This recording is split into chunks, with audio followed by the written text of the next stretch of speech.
I'm stating for the record, today's date is June 9th, 2016 at the VFW post 6393. I'm interviewing Mike Chalifoux. Mr. Chalifoux's date of birth is June 13th, 1946. My name is Christian White, and this interview is being conducted as a part of my Eagle Scout project, Voices of LMT Veterans. Mr. Chalifoux served in the Vietnam War as a soldier in the U.S. Army. His rank was an E4 specialist, and he served in Vietnam.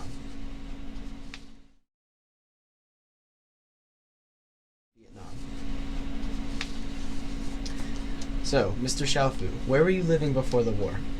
I grew up in Fairless Hills, Pennsylvania, and I grew up on a farm there. Actually, Fairless Hills was our farm back then. It was developed after we sold the land, but that's where I grew up. We had a restaurant, and we developed a trailer park for people coming in to build Fairless Hills, and we had the farm. What was your life like? I found it interesting. It was farm, mostly work. I worked all the time as a kid until I went away in the service. I don't know how to explain it. It wasn't unhappy. It was interesting. I did a lot of things as a kid, a lot of different kinds of jobs, because, like I said, we had a trailer park, which was new. They were developing Fairless Hills and building U.S. Steel. We had all the people coming in from other states moving here to develop Fairless Hills and the mill. They needed a place to stay. So it was a great, different kind of people from all over. Interesting. And then I had the farm life and working at the restaurant on occasion.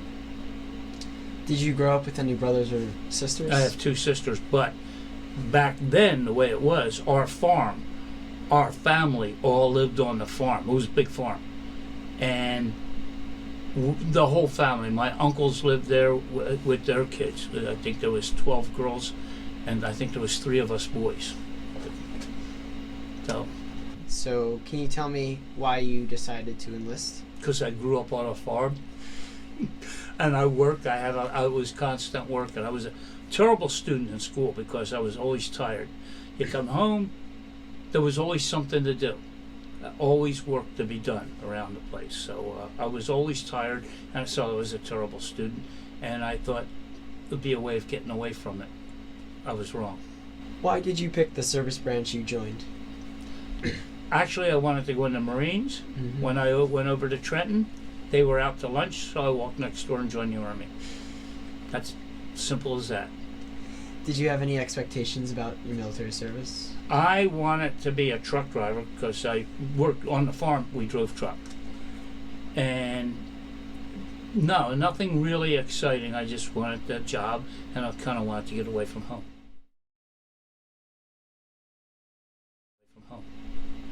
What are your memories about the first few days of boot camp? One of my funniest adventures was they sent me to Newark, New Jersey for a physical, and there was a guy that I went to high school with that was taking my blood. He was already a corpsman or whatever. He was a medic, and he was taking my blood. And I'm thinking, here's a guy that last year I was in school with. Now he's a medic. Then they sent me to Fort Dix for basic training and second aid. That would be 8 weeks of basic and 8 weeks of truck driving school. And basic training just was like a game to me. It wasn't hard. It wasn't easy, but it wasn't hard. There were times when I saw other guys crying, especially the part where you had to crawl underneath live machine gun fire. I figured they're not going to kill us. Didn't really. Kind of had an expectation that it was really live ammo, but I figured that it was high enough that if you stood up you weren't going to get hit. And afterwards I found out that to be true, even though it was live ammo, but you never knew if you could have a short round that dropped down and hit you. That was interesting. PT, learning hand-to-hand combat, different things like that. It was different. It was different than what I was used to growing up. What was your motivation to make it through boot camp? I just wanted to be in the service, and I had signed up to go to Germany, and I thought that would be an exciting thing to do. And they did send me to Germany before they sent me to Vietnam. A postscript with that is, while I was in Germany, it was Christmas time, right before when I got there, and my grandmother sent me some money to buy a car, and we had a Christmas party for orphans on our base. I took all the money out and spent it on these kids I didn't even know Christmas time. So there went the car. Didn't need the car because they sent me to Vietnam. Didn't need the car in Vietnam. They gave me a truck there. Right. What did you know about Vietnam before Nothing. the war? Nothing? Nothing. And I grew up on the farm. Yeah. Communications weren't like they are now. So when I was in Germany, I heard about Vietnam, but nothing extensive. I really didn't know the extent of what we were doing. I kind of thought we were doing something good at that time. And for some reason, they pulled a bunch of us guys out of Germany and sent us. And this, again, like most you'll find, I was alone almost everything I did. When we went from Germany, it wasn't like a bunch of guys from my company. It was men from all over Germany that were going to be sent to Vietnam. When they sent me home for a short break, R&R or whatever, and then I had to report to Oakland, California. Everything was singular, by myself. I wasn't with a group. When I flew to Vietnam, there was a lot of soldiers, but we didn't go through basic. A lot of guys that were in the military, they went to basic training together. They went to they went to infantry training, and then they were all sent to Vietnam together. I wasn't. I was pretty much on my own. Now, when I got to Vietnam, I was assigned a truck, and I was stationed outside of Saigon in a town called Zion, D-I-A-N. I don't know how you get that. Zion is D-I-A-N. But I was there for about 6 weeks. Our job there, main thing, because we were just new in country, we were building a base, filling sandbags, pulling guard duty, going on night ambush patrols, and going on convoys taking supplies to villages and other bases. One of the things with that was, I understood later on, we were being used as decoys. They would have us go on a convoy slowly up the roads so to draw the Viet Cong out. So they would attack us, and our guys were waiting somewhere along the line to attack them. After I was there 6 weeks, about 6 weeks or so, I was hauling bodies. I was loading bodies from our refrigerator that had been in a firefight, and I was taking them to Saigon. A guy came up and told me to get all my stuff, that I was going out in the jungle field for 3 days. I got my stuff, got on a helicopter, went out to Quan Loy, dropped off there. There was an operation going on there. Now, from there on, everything is kind of muddy, because I, again, wasn't with a group. I was with people, but we weren't together. I ended up working where they were bringing fuel in to refuel helicopters, and that operation, when it ended, I think it was like 5 days or so, everybody left except me. Now, I don't understand the reasoning for all this. People at the club here say it's because I talk a lot. They just want to get rid of me. From there, I operated with the fuel. They would bring fuel barrels in and fly low, drop the barrels. I'd have to roll them over and pump the fuel into small bladders. If you saw them in the movie, they were the round ones. They, I think, held 500 gallons. I think they did.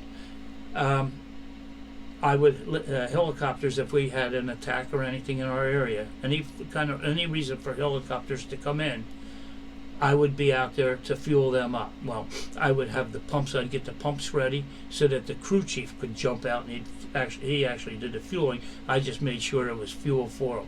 I handled diesel fuel, gasoline, aviation fuel, and JP4. The JP4 was basically for some of the tanks and the helicopters. The aviation fuel was for the lighter aircraft.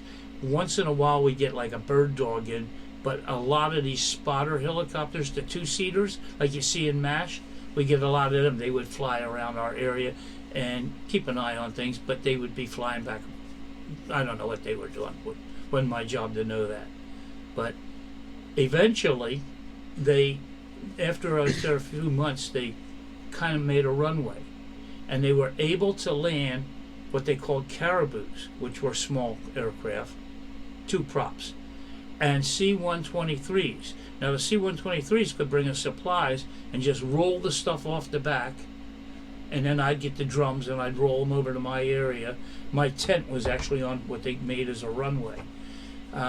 Before I left, they were able to land C-130s, which is a big aircraft, a really big aircraft. That had 4 propellers, and the stuff that came on those was on big aluminum skid. They just pushed it out, and the drums were already sticking up. Along the line, they brought me this big forklift. They called it an RT forklift that I could use. Well, we had operations working out of my area where soldiers, infantry guys would come in. They would stay in the bushes and the trees, and then they would go out on patrols. I actually went on a few patrols too while I was there, pulled guard duty. I didn't get away with anything. You pulled your weight. Something kind of interesting, because I was up on the runway and pretty much on my own, they brought another guy in, and they had what they call Class 1 rations. He was next to me. He built a little wooden hooch, so him and I we lived on the runway. Somewhere along the line, 2 dogs wandered in and moved in with me, kind of like I fed them, and so they had a place to go. One of them took off, and then another time when we were being attacked, the other dog got hit, and I took care of that, nursed it back. Somebody showed me what to do with it, and I took care of the dog.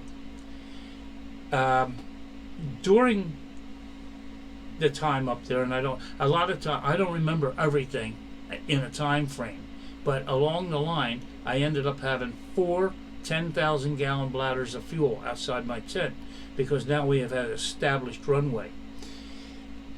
One night under a mortar attack, I had a mortar round land between the 2 of the bladders, and it just popped like a bad piece of popcorn. I didn't see that till the next day, and it's like, lucky. That was I'm having to think most of the time that I was over there, I was pretty darn lucky. I would travel. In the movie, you'll see I would walk around sometime after I was there. My family sent me a camera, and I'm not a person that I'm not a photo bug, but I would wander. Nobody paid any attention to me. And in the movie, I'm sure you saw the Air America airplane, which was our CIA. And the guy that made the movie put it together. He says, "How were you able to take a picture of that?" And nobody paid attention to me. I'm just like an absent person. I would wander in the movie. You saw a Montagnard village. The people, the hill people, very primitive people. And the guy says, "You just wandered around. Nobody paid any attention to what I did, and I wasn't the smartest person to be wandering around out there, because we had enemy around all over the place." So, when you were wandering around, did you worry for any booby traps or snipers? I didn't even give it a thought, but I know there was booby traps out there, because when we first landed in Quan Loy, one of the very first things that we came upon was Charles would dig pits, holes, and put bamboo in there. And as we came out of the jungle, a guy ahead of me stepped in one, and he was a tall fella, and he was lucky because his foot went down and it didn't get spiked. Then we realized that along the tree line, it was checkerboard with these pits. And as we stayed there, I don't know if we filled them in or what we did to them, because I know our guys, when there would be an operation, would stay in the tree line. We used Claymore mines, which was a device that we would put out when we were on guard duty. Sometimes Charles would sneak up and steal them off of us and actually use them against us. That's how clever he was. He would like to take and put them in like along the road, and when one of our tanks could be going by, he could fire it. And I don't know how they got the things to operate them. They were electric, like you had to squeeze a hand trigger, like a hand exercising thing, and it would cause a spark to set it off. But they would steal them off of us and use them on us. We had some nasty snakes over there too. I never ran into one of them. When I was like 18, 19 years old, wasn't in tune with a lot of this stuff. That, like, the infantry soldiers went to school to learn this stuff. I didn't. I came from Germany as a truck driver, and I was over there as a truck driver. I didn't have any training to tell me what to look out for. Just drive the truck and do what you're told. Did you have any encounter with any other wildlife in the jungle? Once on a patrol, a tiger ran in front of the tank. Oh, really? It was an armored personnel carrier, and the tank commander said, anybody who gets me that tiger gets a 2-day pass. And I'm thinking, first of all, I like animals. Who would kill this animal for this guy? I mean, if I was a hunter and shot it for myself, that was one thing. But I wasn't going to be able to shoot it and take it home, so what's the sense? In this case, is anybody who shoots that for me gets a 2-day pass. Where are they going to send you? To Vietnam on vacation, on R&R? Oh. Did you have any encounter with Agent Orange? Yes. They sprayed us, and I'm being treated for it. All right. Sometimes when you went on patrol, the first time I went out, I took 2 canteens. 2 canteens in the heat, ran out quick. Drank water out of a puddle. Not very appetizing, but you're that thirsty. Back in Quan Loy, where my tent was set up on the runway, we would have different groups move in. At one point, we had 8-inch, 155 and 8-inch guns come in. These are big cannons that are mounted on like a tank. We'd have mortar crews come in. Now, I wasn't associated with these guys, but they would set up all around my tent. And when an 8-inch or 155 went off, all the ground would shake and dust would just rise up. I had a Special Forces B team over in Anlock, which was 5 miles away. I would take fuel to them occasionally, like if they would get short, I'd load it up on a 3/4 ton truck and drive it over there. Load 55-gallon drums of this stuff. Back when I was a kid, I could do strong things. That was a long time ago. I can't think of anything else right now. Did you encounter any tunnels that the Viet Cong made? One patrol I went on, we came on a tunnel, and it was big. Now, not being a person, it wasn't my job, but this thing looked almost like it had a big opening, too big to be hidden. It just wasn't hidden. Right. It was a big opening, so a lot of people must have been coming in and out of that.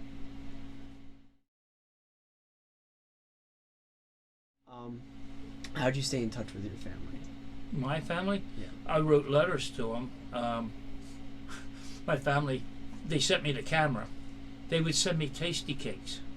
And tasty cakes, when I got them, had hair on them. They were moldy. It took a long time for stuff to get to us. First of all, understand, I wasn't at a base camp. I was at what they were using. It eventually became a base camp, but it was just like a secondary place to operate out of. So mail coming to me was really delayed big time. And there was only a few of us in and out of this place. I was a constant. I stayed there. Other people, that if they came in with a group, they got their mail through their own area. At one point, after I was there maybe 6-7 months, about that, I went back to my base camp in Zion to get mail, just to do something, to get out of there. And when I went into company headquarters, I went in my uniform. I had no new uniform. I'd been wearing the same clothes for 7 months. And I went to the clerk, and he asked who I was, and I said I came down to get mail. He says, "You're not in this company dressed like that." Well, I was. I just didn't have fresh clothes like these guys did. When they were under the flagpole, they were well taken care of. Where I was, the whole time I was out in the jungle or out in the field, out in Quanloy, they brought hot meal out one time. The helicopter landed, the food was in a Merrimack can. They left the helicopter running while I went up and got food. I guess other people went up and got it too. I don't remember, but I know I was getting a hot meal. Most of the time I lived on either tuna fish or sea rations. Did you mind that the helicopter was running and the dust? Well, I didn't even give it a thought. I was getting hot food. Right. So, a lot of things went over my head. I mean, now people are more in tune to what's going on around. I grew up on a farm. A lot of this stuff was, when you were out there plowing or something, you would eat out in the field. You'd eat your lunch out there. And it was kind of dusty and hot. So it wasn't a big deal to me. How did you entertain yourself out in the Entertain jungle? myself? Right. I don't know if there was.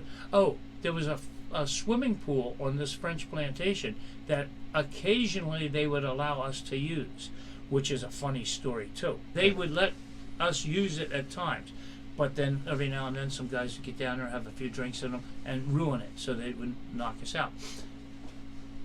I got the history of the pool recently. The pool wasn't all that old when I got there. Now you got to understand, you're 100 miles north of Saigon, right on the Cambodian border, on a French plantation, Michelin plantation, and this pool was for all the rich plantation owners. That's where their clubhouse was. They let us use this. After a while, the Army actually went in and refurbished the pool, and then at one point, Charles overran the camp where we were, took over the pool, put an anti-aircraft gun in the pool, then our bombers bombed the hell out of it.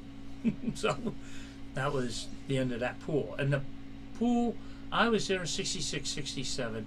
As I understand, the pool was built around 64, in that area, 62 to 64. But it was a nice pool. And in the movie, you see blonde-haired kids swimming at the pool. They were the Frenchmen's kids. And then, like I said, they allowed us to use it occasionally until somebody would mess up, and we'd be barred. And then when that operation was over, I think I used the pool maybe 4 times the whole time I was there. It was quite a distance away from where my tent was. And but it was nice to have. As for entertainment, I guess the best was to go to a bar in town, getting anything, soda and beer over there. I'm kind of a pain in the neck. I wouldn't eat their food. I'd eat sea rations before eating their food. Bottles of soda. If you open a Coke bottle, there was stuff floating in it. It was made over there. The beer, I guess on occasion I drank it, but I really tried to get the Air Force to bring me a beer in. And there was a time that we were so little beer. Like one night I split a can with the guy next to me, the guy in the food dump. Getting beer was kind of difficult. Every now and then, when the infantry was in, and if they had a push on, they would get steaks and all. They'd have a barbecue, go down there and stop in and swipe a steak, but that wasn't too often because I wasn't a member of their group. I was an outsider. But the pool was interesting. Most of the time, they would send us books to read. One night after we had an incident, I had tents alongside of my tent. I had a little one-man tent, one-man, two-dog tent.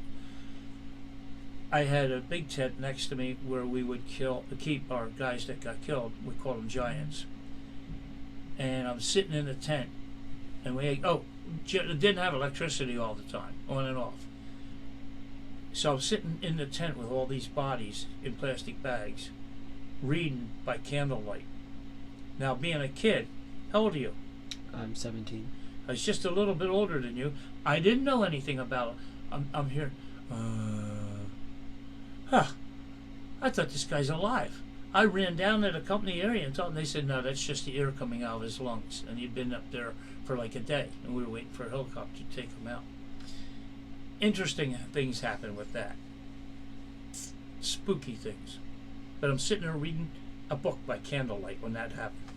That was different. Do you recall any particularly humorous or unusual events besides the one you just described?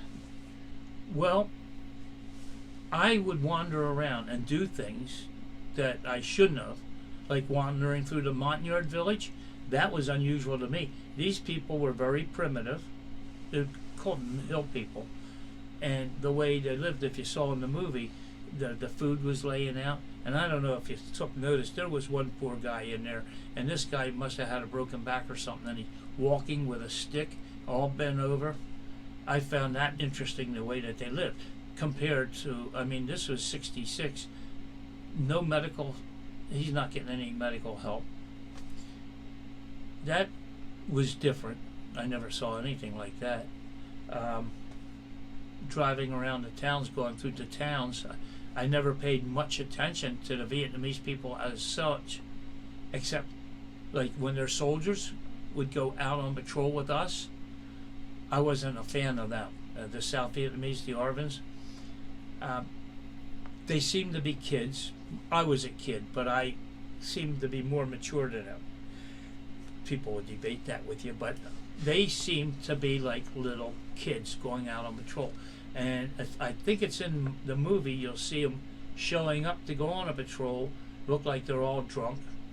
They weren't the best. They weren't the best to have your back.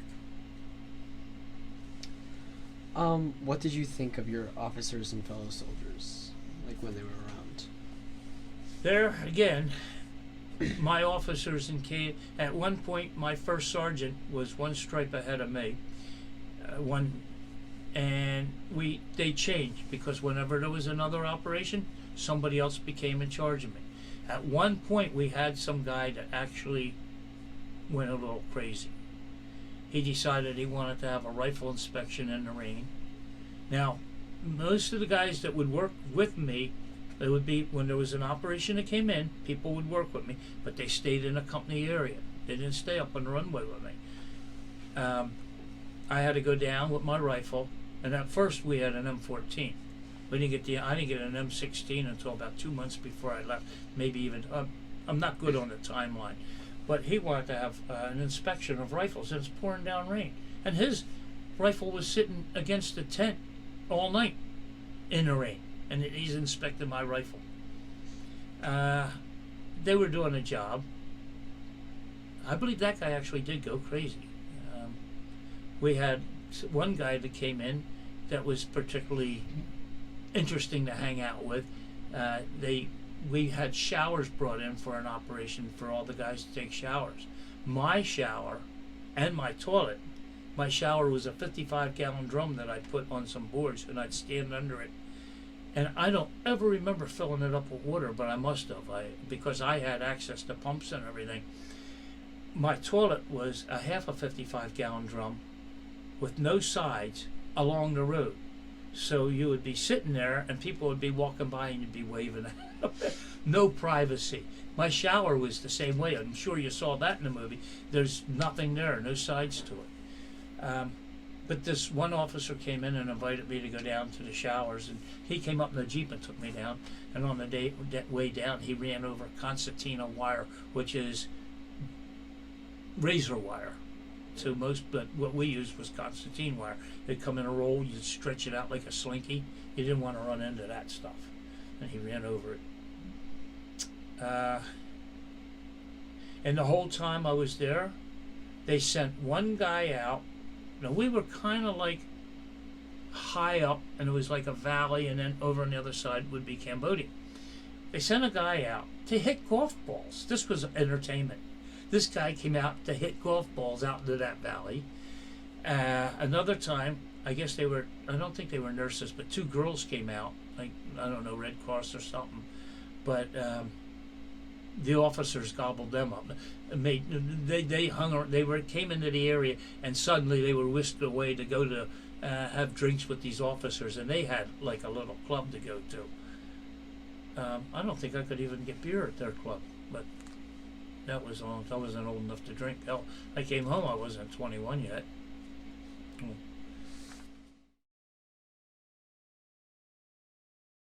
Do you recall when your service ended? I wasn't 21. I would be, well, 67. It had to be about April or May of 67. And I came home and went right back to the farm and all. I couldn't wait to come home and have either baked Virginia ham, raisin sauce, and mashed potatoes, a hamburger, or meatloaf, mashed potatoes, and coleslaw. Couldn't wait to have them. And my family did have a nice restaurant. It's still there now, but it's under another name. But were things different, like when you got back? Not really. No. Went back to work, and then I went into Morrisville and got a job driving for Redner and Klein lumber yard that's up there on Route 1. Did you make any close friends while in service? No. I was never any place long enough to be. Right. I mean, when I was in Germany, you had people that you went out and had beer with. When I was in Vietnam, there was a guy that ran the Class 1. Him and I were kind of friendly. I was best man at his wedding. But did you stay in touch at all? No, we haven't been in touch in years. He used to live in Buffalo. Now he lives in North Carolina somewhere. All right, going back to when you got back, how were you treated? I never had a problem. Radio station 1015 interviewed me because people were saying they were spit on and all that. Right. Because they all came, again, I was on my own. So when I came home, I flew into McGuire, and I paid guys $20 to give me a ride home. I wasn't with a group, and not being in a group is what would have caused people to go after them and harass them. And I don't think up here up this way, I don't think we had it as much as like you had in the big cities, like, well, even Philadelphia or California. Mostly California, I think the protesting was. Right. And again, there was something else that I just wasn't in tune with. It being on my own, a lot of things I wasn't aware of. How did you feel when the draft was pardoned? I didn't give that a thought either way either. I knew we had guys that were U.S. They were drafted, and they were proud of it, and they were only going to be in for 2 years and all. That wasn't any big thing to me. They still went to Vietnam. They were in Germany, and they were in Vietnam with me. Mm-hmm. And they fought alongside of us. So that, again, and I had no thoughts on that. Did your military experience influence your thinking about war or the military in general? No. When I got out of the military, I didn't really consider Vietnam again. I was done with Vietnam. I was back home. I was doing my own thing here. I was busy enough and I didn't give Vietnam much of a thought. Actually, I didn't give Vietnam much of a thought until I retired from my job. When I retired, I had a lot of free time. Well, it was about 5 years ago this guy put this movie together. But up until then, I never gave Vietnam another thought. It was something that happened. It was in the past. Right. And you joined this post when you retired, right? No, I joined this post years and years ago. I was out on my motorcycle, and I came by, and they were outside working, but there was a whole bunch of old guys here then. It was all old guys. So now I am one of the old guys, but I stopped in to see what was going on. I knew we had VFW, and I came in and had a beer with these guys, and I decided to join. But I was a truck driver, so because of my job, I couldn't hang out here because you can't drink. I was an on-call truck driver. You can't have a drink 8 hours before you go to work. And I never knew when I was being called into work. Right. Until I went to work for FedEx, and then I had a certain starting time. But even then, you couldn't be out drinking because I used to drive from Croydon to Pittsburgh and back every night. That was 600 miles. You didn't want to be in bad shape to do that. So what kinds of activities does your post or association have? Here, we have picnics for the neighborhood. Picnics for us, but it's mostly to invite the neighborhood to show community spirit. We have we have service officers here that help people that veterans that are coming back now that have health issues. We have people that help them. We have groups, people that have lost people in the military. We're also affiliated with the Guardians. I don't know if you know what they are, do you? The Guardians are the guys over at the Veterans Cemetery. When somebody from the military has died, we have men over there that will be the honor guard, and to give them a good send-off. They're over there to show respect. And we also have a group here. I think once a month we have a ceremony, a burial ceremony for somebody that has nobody to come. So our guys will go and go to that ceremony to show respect for the guy, so he doesn't go out alone. Oh, we also do with the schools. We did the Wall of Honor at Pennsbury last week. We do Charles Bame. We do events where we go and we sit in with classrooms, and kids can ask us questions about our service, what we did, and like basically what you're doing here. We do that at Maple Point, Charles Bame, Pennsbury, and the tech school. Is there anything you would like to add that we have not covered in this interview? I can't think of anything. It was an interesting experience. I basically forgot about it when I came home until I retired. Then I had too much free time. For a long time, for a while I was a single parent raising 2 kids, and I coached a lot of sports. So I drove a truck, raised 2 kids, and then coached sports. And after I got married, I had somebody help me raise the kids, but I pretty much like to do things on my own. So, how do you feel about service now, military service? I think every kid should go into service. Everybody should go into service. I'm really sad my boys didn't go in, and I'm sad that a lot of the kids, the younger generation, doesn't go in. They need it's good upbringing for them. It's good discipline, and it gives them an idea what's going on in this world, other than texting somebody.